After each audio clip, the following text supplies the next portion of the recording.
Hana Caraka Data Sawala padha jaya nyamaga Bathanga. Di balik setiap huruf sebenarnya itu ada makna-makna kebatinan yang luar biasa. Hana Caraka itu ada utusan. Sebenarnya ini mau ngomong tentang manusia. Manusia itu hakikat hidupnya adalah utusan. Dia diturunkan Allah di muka bumi dengan misi. Ini ja'ilun fil ardi khalifah. Data sawala, datan swala. Sawala itu berselisih, bertentangan. Utusan ini harus punya karakter pasrah, tidak membantah, tidak menentang, tidak menyangkal, siap menjalankan tugas. Kalau itu yang terjadi, kamu berislam secara benar, pasrah pada kehendaknya Allah, maka akan padha jayanya.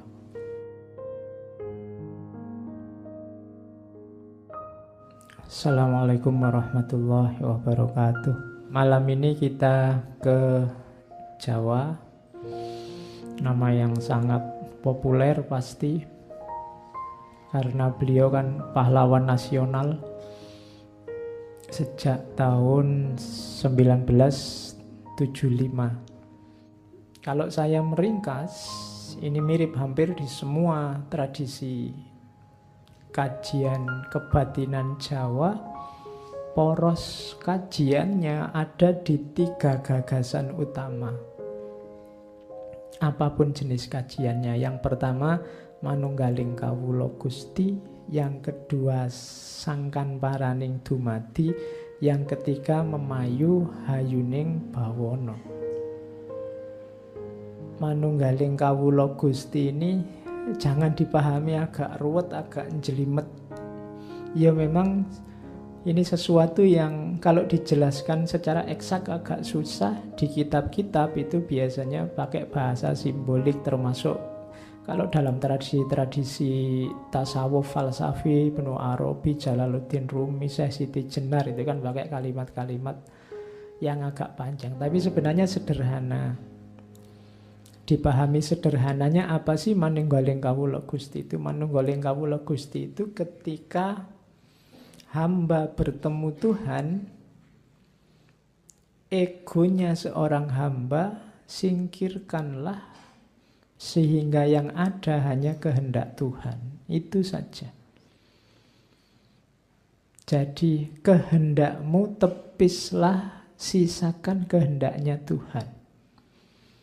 Ketika kamu sudah tidak ada, manusia itu kan kuncinya dia eksis ada itu kan di keinginan-keinginan, kehendak yang ingin dia wujudkan. Tapi singkirkan itu, ganti semua dengan yang diinginkan oleh Allah. Di saat itulah terjadi namanya manunggaling kawula Gusti. Ini tafsiran model agama, namanya mode kesalehan. Jadi dalam hidupmu itu kan kamu punya banyak keinginan.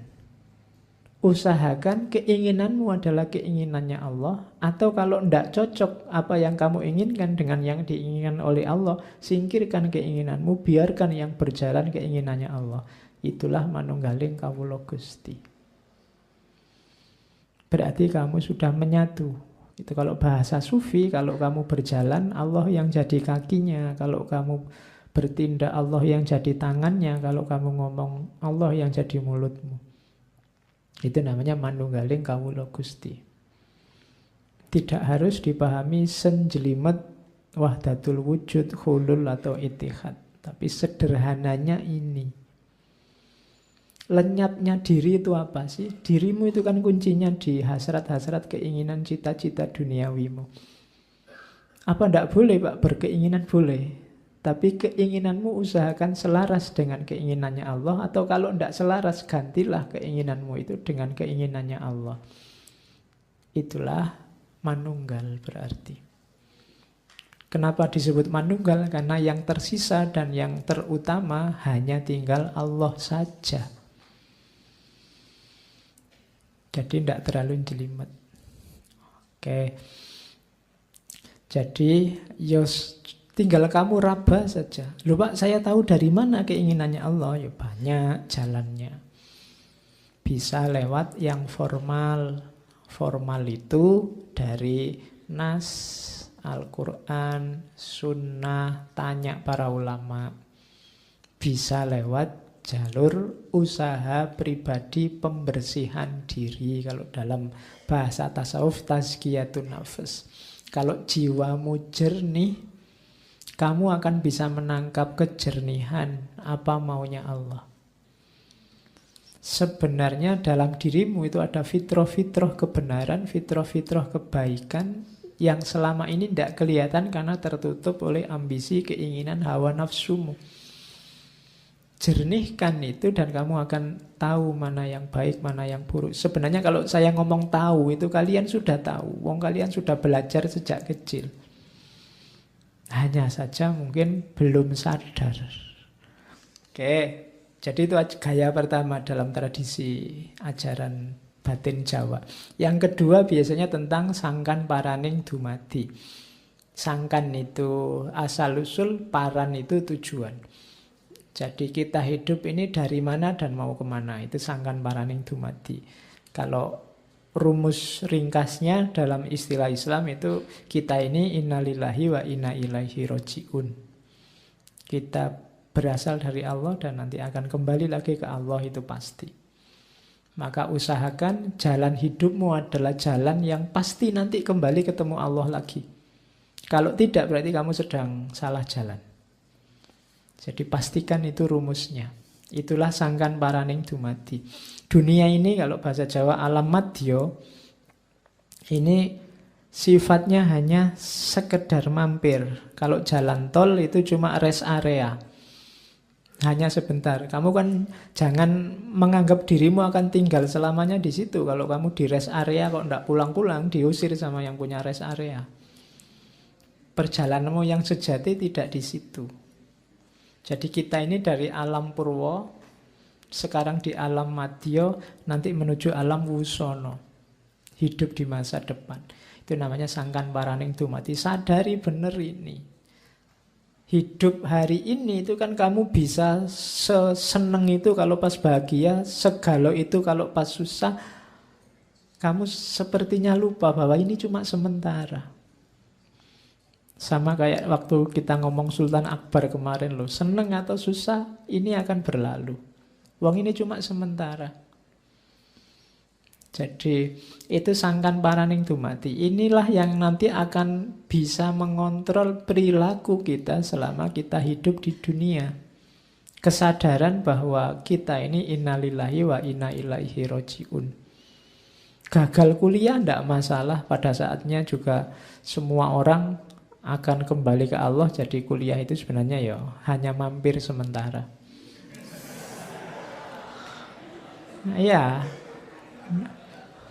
itu kan cuma mampir. Gagal kuliah kan bukan berarti hidupmu gagal. Gagal tidak dapat pasangan juga kan tidak apa-apa. Walah hidup ini sementara aja. Besok saya minta bidadari yang banyak di sana misalnya. Kan enak kamu. Jadi kalau galau tidak usah terlalu galau, senang juga tidak usah terlalu senang. Nyalon kok tidak jadi ya tidak apa-apa. Wong hidup ini sementara. Kalau jadi ya tidak apa-apa juga. Antara yang gagal dan yang sukses dua-duanya ujian. Yang satu diuji dengan kesuksesan, yang satu diuji dengan kegagalan. Baik kamu gagal atau sukses, responmu harus tetap ada di jalur ilaihi roji'un. Jangan merespon kegagalan dan merespon kesuksesan dengan cara menyimpang dari jalan menuju Allah. Itu ajaran utama dari sangkan paraning dumadi. Yang ketiga, memayu hayuning bawono. Memayu hayuning bawono. Memayu itu mempercantik, hayuning bawono itu kecantikan dunia. Dunia ini sudah indah. Kadang-kadang kita malah merusaknya. Seharusnya tidak begitu. Seharusnya kita mempercantik keindahan dunia dengan apa? Dengan perilaku kita. Dengan kebaikan-kebaikan yang kita lakukan. Dengan kita menahan ambisi nafsu kita untuk menjajah dan merusak dunia. Itu namanya memayu hayuning bawono. Mengelola hawa nafsu dan menjalankan kebaikan. Kalau hidup kita sudah begitu, berarti kita menyumbangkan kecantikan dalam dunia yang sudah cantik ini. Tanpa ada dirimu, dunia ini sudah cantik. Tambahilah kecantikannya dengan perilakumu lahir dan batin. Itulah memayu hayuning bawono. Dan ini tugas setiap orang, bukan cuma tugasnya raja. Setiap orang dalam ranahnya masing-masing. Jadi memayu hayuning bawono. Yang mahasiswa jadilah mahasiswa yang baik, yang guru jadilah guru yang baik, yang pedagang jadilah pedagang yang baik. Maka kalian termasuk unsur yang mempercantik dunia. Bukan unsur yang merusak keindahan dunia dengan perilakumu. Nah, 3 ajaran utama inilah nanti yang jadi porosnya hampir semua rumus-rumus ajaran kebatinan Islam Jawa.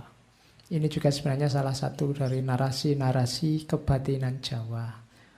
Hono coroko doto sawala padha jayanya maga botonga. Ini saya tidak tahu, yang pernah sekolah ini kan huruf yang paling bikin stres.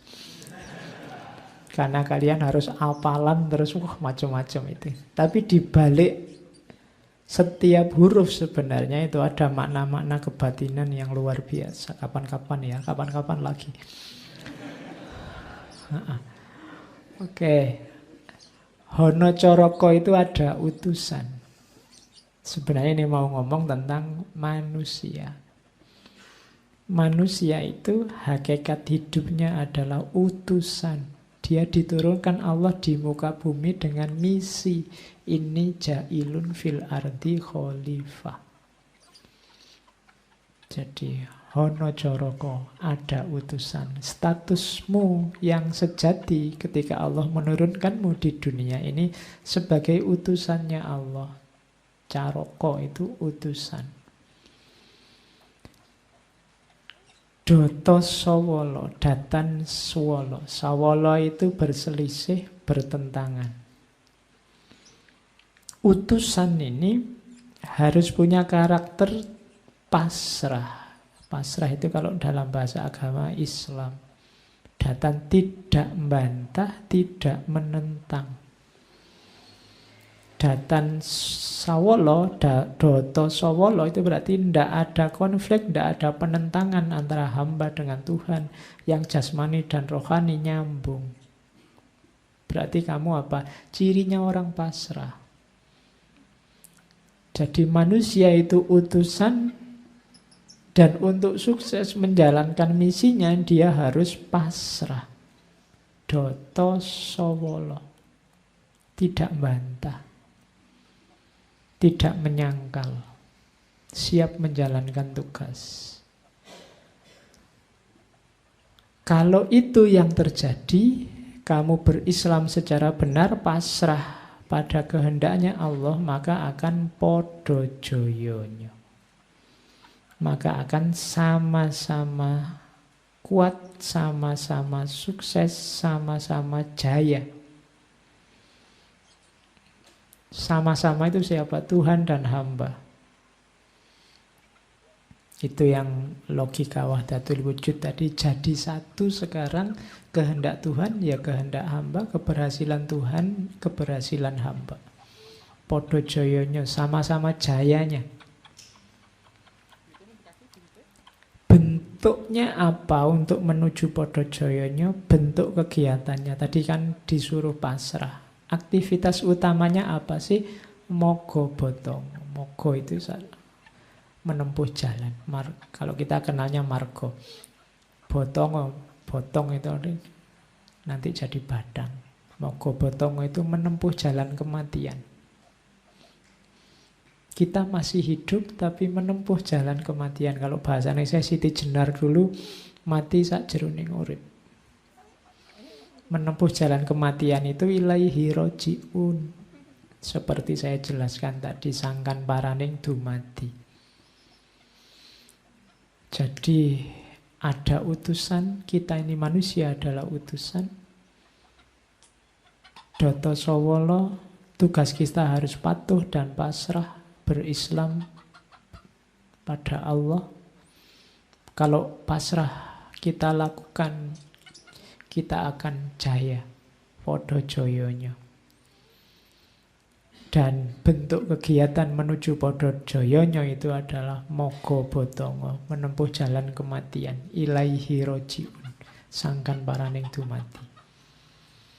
Jadi itulah antara lain yang dijelaskan dalam sastra gending tentang filosofi aksara Jawa. Nanti ada beberapa tafsir yang lain, versi yang berbeda tentang Hanacaraka ini. Tapi secara umum maksudnya sebenarnya sama, bahwa kita harus meniti jalan batin, meniti jalan kematian. Caranya gimana? Pasrah 100% pada kehendaknya Allah. Wong kita ini cuma utusannya, sehingga pada akhirnya kita podo joyonyo, sama-sama jaya di titik yang satu bersama Allah. Itulah manunggaling kawula Gusti. Jadi rumus-rumus yang ada dari filosofi aksara Jawa. Sekarang kita ketemu ya, Serat Sastro Gending. Sastro Gending ini lagi-lagi sifatnya simbolik. Sastra itu simbol dari yang ilahi, kedalaman makna. Kalau gending itu simbol dari manusia dan kehidupannya. Gending itu wadahnya, sastra itu isinya. Nanti kalau di Serat Sastro Gending itu ya ada double-double.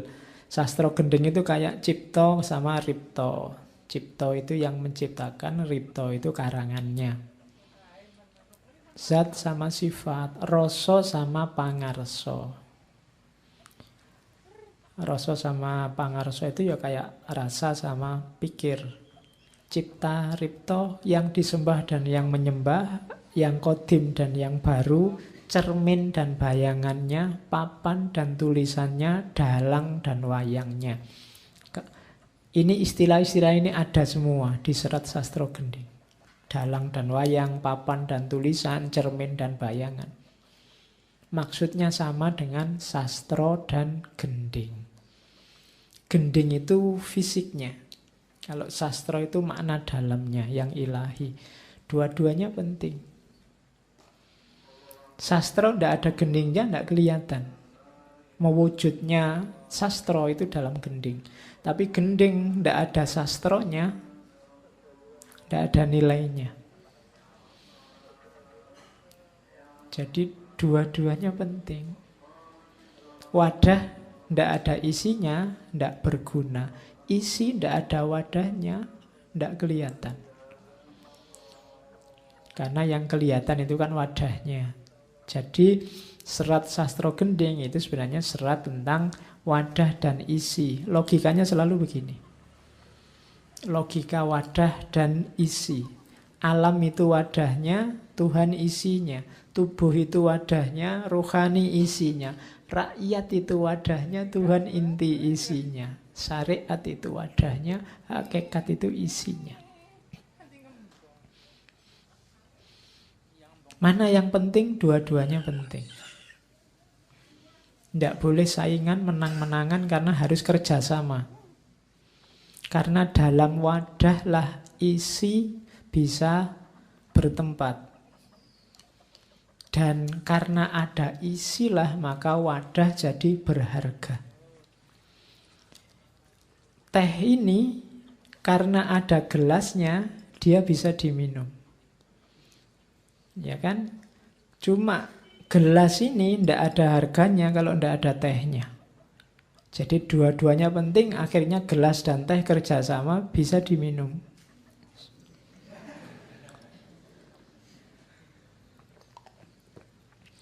Jadi logika lahir dan batin, syariat dan hakikat itu semacam ini. Kalau di Sultan Agung terus pakai simbol sastro dan gending. Makanya di Jawa itu kalau ada lagu, kalau ada syair kok maknanya dalam, itu biasanya orang pakai istilah, wah sastranya dalam sekali. Sastranya dalam itu bukan kok kalimatnya indah, apa wah ini dibaca deklamasinya enak, ndak itu. Sastranya dalam itu berarti apa? Ada makna dalam yang luar biasa yang ndak sekedar dari kalimat itu keluarnya. Ketika orang baca kalimat itu, ada kedalaman makna yang bisa diraih. Itu biasanya disebut sastranya dalam. Jadi sastro gending itu sama dengan sastronya batin, gendingnya lahir. Terus tujuannya apa? Olah rasa. Olah rasa itu lawannya olahraga. Ya, olahraga fisik. Olah rasa batin. Hidupmu biar seimbang, ya olah rasa, ya olahraga. Kalau olahraga kamu pasti bisa, karena mungkin sejak kecil kan aktivitas fisikmu sudah jalan. Kalau olah rasa itu ya harus dibiasakan, dilatihkan, punya pembimbing, punya guru. Katanya Sultan Agung, ketika rahasia tanda-tanda puncak pencapaian semedi, meraih keutamaan kesatuan, melebur sukma, menghilangkan diri, memasuki hakikat kesejatian, maka segenap terah Mataram hendaknya sempurna mengolah rasa. Rahasia dalam sastra. Karena setiap satria sejati adalah ahli sastra. Jangan ngaku kesatria kalau kamu tidak ngerti sastra, tidak ngerti ilmu-ilmu dalam, tidak ngerti wilayah batin. Jadi kesatria yang sejati itu menguasai ranah sastra. Kalau olahraga gampang lah. Kalian bisa latihan badminton, sepak bola, meskipun kalah terus, yang penting olahraga. Ya. Jadi kalau ada orang ngeritik, ala Indonesia olahraga kalah terus, tidak apa-apa. Olahraga kalah, kita olah rasanya menang. Loh, menangnya di mana? Kita tahulah, menggembirakan orang lain itu kan pahalanya besar. Biarlah mereka menang, itu kan materi aja urusannya. Kita ini lebih bahagia dengan membahagiakan orang lain. Oke, jadi kita menang di olah rasa. Nah, gitu alasannya wong kalah itu. Jadi di Jawa harus kenal olah rasa. Kalian carilah rumus-rumus untuk hidupmu sendiri. Bagaimana caranya menjelajahi wilayah batinmu masing-masing. Setiap orang punya karakter, punya cirinya sendiri. Nanti pada saatnya mungkin kalian harus nyari pembimbingmu sendiri. Atau kalau tidak ya pelan-pelan titilah jalan ke dalam dirimu untuk mengolah rasa, mengenali dirimu yang sejati. Nanti akan terbuka seperti beberapa kata itu. Saya tidak bisa menjelaskan satu-satu, setiap kata panjang penjelasannya. Rahasia tanda-tanda, puncak pencapaian semedi, keutamaan kesatuan, meleburnya sukma, hilangnya diri, hakikat kesejatian. Itu kan kalimat-kalimat yang belum bisa dijelaskan sebelum kamu menjalani. Itulah olah rasa. Rasa itu kan tidak bisa dijelaskan begitu saja sebelum kamu ngalami sendiri. Pahit, pedas, manis itu kan penjelasan terbaik adalah rasakanlah pahit itu, rasakanlah pedas itu, rasakanlah manis itu, maka kamu akan paham. Kalau hanya dijelaskan agak susah. Makanya para sufi, para mistikus itu biasanya kalau terpaksa harus menjelaskan pakai bahasa-bahasa simbol. Yang oleh Ibnu Arabi disebut imajinasi kreatif. Itu mereka harus pakai imajinasi, harus berkreasi untuk menjelaskan pengalaman spiritual, pengalaman rasa tadi. Katanya Sultan Agung, dan jangan suka bertengkar pendapat, Itu larangan dalam mencari ilmu. Jangan kesusu debat, jangan kesusu gegeran kalau merasa kita ilmunya rendah. Bila belum mencapai mumpuni, lebih baik menahan diri. Dan belajarlah dengan tekun kepada para ulama, para ahli kesempurnaan jiwa. Kalau di sini ulama itu di antara karakternya adalah orang yang jiwanya sempurna, budinya utuh, sujaning budi. Jadi dilihat dari budinya, karakternya.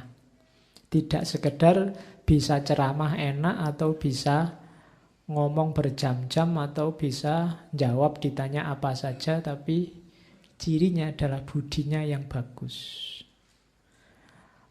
Bahkan katanya Sultan Agung, meskipun telah mengerti tidak ada celahnya meminta fatwa para ulama, malah akan lebih utama. Bila telah rujuk pendapat orang lain, 3 atau 4 orang alim. Jadi meskipun kamu merasa saya sudah ngerti Pak, itu bidang saya, ndak ada salahnya kamu tanya ke ulama yang lain, ke ustadz yang lain. Semakin luas wawasanmu semakin bagus, seperti yang sering saya bilang. Semakin tambah ilmumu, semakin besar wadahmu. Itu gunanya petunjuk para ulama.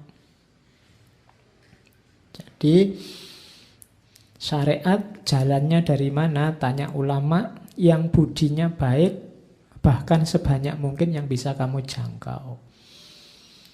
Selanjutnya apa? Jangan pertengkarkan syariat melawan hakikat. Hasrat memainkan gending seperti sebuah pertarungan. Para ahli gending bertengkar dengan ahli sastra, saling mengunggulkan diri. Itu bertanda mereka masih bodoh, merasa takut ternistakan. Yang ahli batin mencela yang syariat yang lahir mencela yang batin. Yang lahir mencela yang batin dianggap sesat, yang batin mencela yang lahir dianggap dangkal. Maka dua-duanya sedang rusak, sedang salah. Kenapa? Itu menunjukkan mereka masih belum pintar, mereka masih bodoh. Masih takut ternistakan. Sesungguhnya manusia hidup itu apa yang dilakukan, itulah yang akan memuliakan derajatnya. Bertarung tadi, berdebat tadi, selalu berlagak sombong, pamer kemuliaan dan keahlian, pada akhirnya jatuhnya hanya kehilangan dua-duanya. Kalau kamu hanya pamer kemuliaan dirimu dan keahlianmu, kepinteranmu berpikir, kepinteranmu ngomong, maka dua-duanya akan hilang. Kemuliaanmu hilang, keahlianmu juga akan hilang. Itu nasihatnya Sultan Agung. Tidak masalah kamu ahli syariat atau mungkin yang lain ahli hakikat, tapi jangan saling debat, saling bertarung, saling mencari keunggulan diri dan kelemahan yang lain. Kalau masih melakukan itu, dua-duanya masih bodoh. Dua-duanya masih pamer kemuliaan dan keahliannya. Pada akhirnya apa? Kemuliaannya hilang, keahliannya juga akan hilang. Nah, itu wanti-wantinya Sultan Agung. Hati-hati, saya tidak tahu kalian ada di ranah syariat apa hakikat, tapi penyakit yang merusak sama sombong, merasa lebih benar dari yang lain dan menyalahkan yang lain. Memamerkan keahliannya. Pada akhirnya kalau kalian melakukan itu, kemuliaanmu hilang, keahlianmu juga hilang. Tidak ada orang jadi mulia setelah dia pamer. Yang ada orang jadi muak. Karena pamer itu ya menonjolkan kepinterannya sendiri. Seolah-olah tidak ada orang benar, tidak ada orang pinter selain dirinya. Maka hati-hati jangan masuk ke sana. Kalau kamu memaksa juga masuk ke sana, maka gendingmu akan rusak. Gending rusak itu kenapa? Karena sastranya hilang. Maka gending apabila rusak, rusak pula peribadatanmu pada Tuhan. Batal kekhidmatan sholatmu, sembayangmu, tanpa guna melakukan gending. Padahal tembang gending itu melalui irama yang agung memuji asma zat. Irama dari kedalaman rahasia mengendap dalam sukma. Jadi kalau gendengmu rusak, kehilangan sastranya, kehilangan isinya, kehilangan hakikatnya, kamu hanya dapat capeknya. Kalau kamu puasa hanya dapat laparnya. Kamu tahajud hanya dapat ngantuknya. Kenapa? Isinya hilang. Tidak ada hakikatnya.